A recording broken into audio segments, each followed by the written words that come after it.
Subscribe कीजिए हमारे channel नूर रज़ा को और बेल आइकन को प्रेस कीजिए जिससे आपको हमारी न्यू वीडियो की नोटिफिकेशन मिलती रहे। एक बात मैं आपको बताऊं, सक्सेस किसको कहते हैं? कामयाबी। और हर कोई ये कहता है कि मुझे सक्सेस की तरफ सफ़र करना है।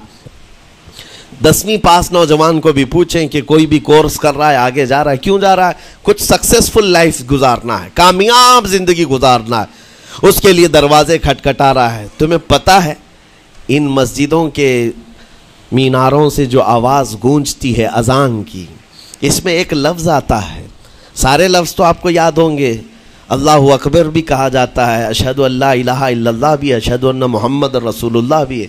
उसके बाद एक लफ्ज़ पुकारता है मुअज्जिन, हय्या अलस सलाह।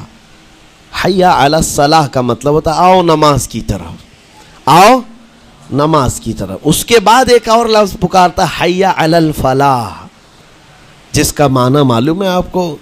मुअज्जिन ये कहता आओ कामयाबी की तरफ, आओ कामयाबी की तरफ। टोटल ये दिन में 10 बार मुअज्जिन पुकारता है। फजर में 2 बार, ज़ोहर में 2 बार, असर में 2 बार, मगरिब में 2 बार, इशा में 2 बार। कितनी मरतबा पुकारा? 10 बार पुकारा तुम्हें, आओ कामयाबी की तरफ।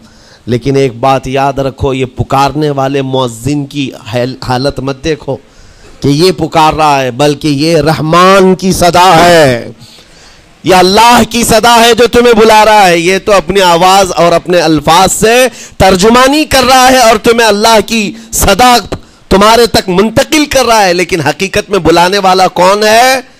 अल्लाह है। मस्जिदों में बुलाने वाला कौन है?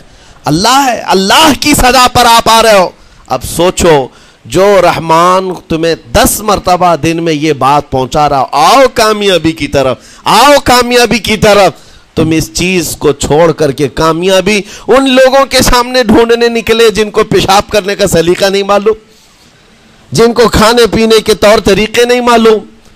उन लोगों के पास हमारे बच्चे अगर कामयाबी ढूंढेंगे तो बात यही है, टोपी को सर पर पहनो तो अच्छा लगेगा, लेकिन दूसरी जगह पहनने लगे तो बेवकूफ कहेंगे, जुल्म कर रहे हो टोपी के साथ। इसी तरह मैं कहता हूं मुसलमान को अल्लाह की बारगाह में आ जाना सबसे बड़ी कामयाबी है।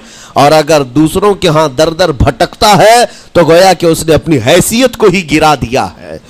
इसीलिए इकबाल ने क्या कहा था, बहुत अच्छी बात, कि वो एक सजदा जिसे तू गिरा समझता है। गिरा का मतलब क्या? भारी।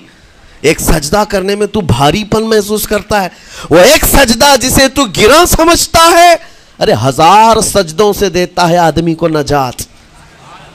दर दर झुकने से तो तुम्हें बचा लेता है। उसके सामने भी झुका, नेता के सामने भी झुका, सेठ के सामने भी झुका, पुलिस के सामने भी झुका, जज के सामने भी झुका, सबके सामने झुक रहा है। एक सजदा यहां कर ले, मौला हर सजदे से तुझे आजाद करते। यहां झुकने वाला फिर कहीं और नहीं झुकता। हाँ, इसीलिए शायर ने कहा है, मर्द हक बातिल के आगे मात खा सकता नहीं, सर कटा सकता है लेकिन सर झुका सकता नहीं। यह हमारी तारीख है जो आपके सामने है। आपको प्राउड फील होना चाहिए कि रब ताला ने मुझे कौन सी बड़ी नेमत अता की, इतनी अजीम नेमत है